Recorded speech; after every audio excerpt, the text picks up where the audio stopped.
Bien avant que l'on décide de nous confiner, l'OMS recommandait ça. Détecter, tester, isoler et traiter les cas et identifier les contacts. Ce qui serait la meilleure façon de mettre fin aux restrictions et d'atténuer les effets économiques de celles-ci. Bon d'accord, vous savez lire et ceci n'est pas une présentation PowerPoint. Vous noterez cependant au passage que l'OMS, Organisation mondiale de la santé, se préoccupe davantage des effets économiques que des effets sur notre santé mentale, mais je digresse déjà. Vous avez également remarqué que depuis 2 mois, si on nous a tous bien isolés en matière de détection et de test, ça a plutôt laissé à désirer. Mais maintenant qu'on déconfine progressivement, ça va être fait, surtout l'identification, grâce au traçage, au tracking. En anglais pour faire plus moderne et faire honte aux ringards réactionnaires, dont je suis, qui rechigneraient à être tracés.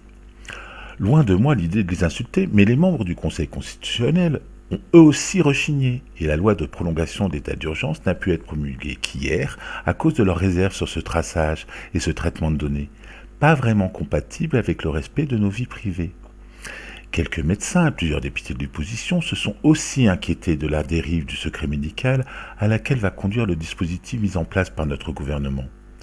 Mais notre ministre de la Santé, Olivier Véran, a balayé toutes ces suspicions d'un autre âge en expliquant ce que... J'attire juste votre attention sur le fait que c'est pas l'Armageddon, Vraiment, j'essaie de replacer les choses dans un contexte. On n'est pas dans Matrix, quoi. Référence états-unienne, sans doute, pour s'accorder avec l'anglicisme tracking.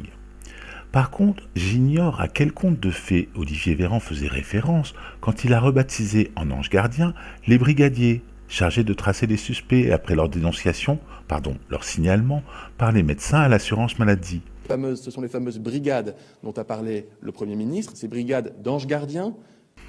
Mais ça a un côté rassurant, ces anges gardiens, qui vont venir veiller sur nous pour nous protéger du méchant virus.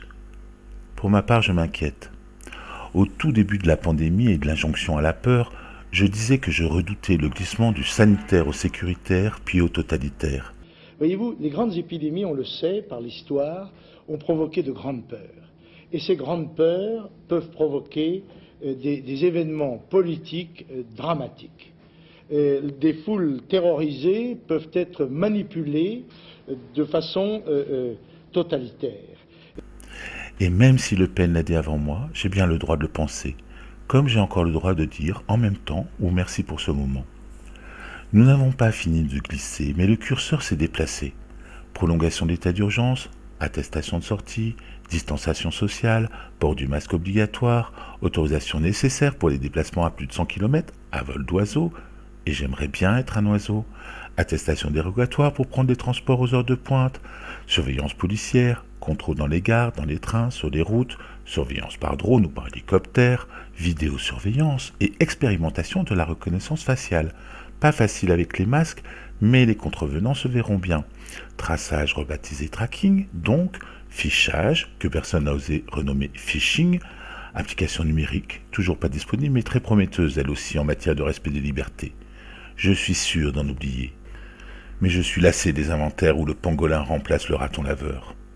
En dressant cette liste, j'ai craqué, en pensant à ce monde où nous sommes condamnés à vivre.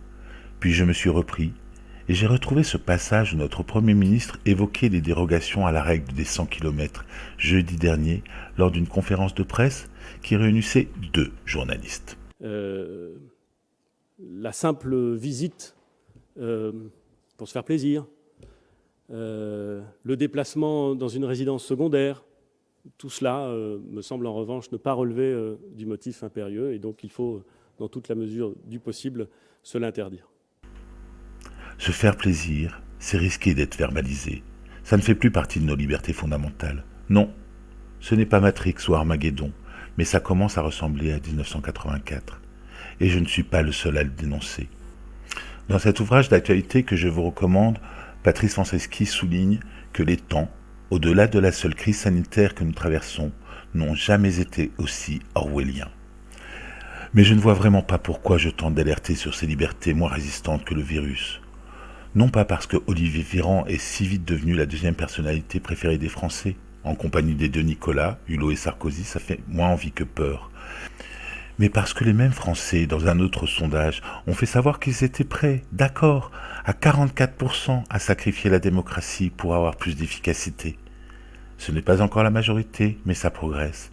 La peur, l'angoisse, la défiance sont en train de gagner. Je ne suis pas historien, mais j'ai retrouvé des traces d'époques récentes et de lieux pas si lointains où des régimes efficaces avaient conservé les ailes en effaçant les anges. Mais j'exagère, bien sûr. N'empêche, si un ange se pointe chez moi, même si je n'ai pas plus d'armes que dans la version censurée du Déserteur, je risque de l'accueillir avec des fleurs.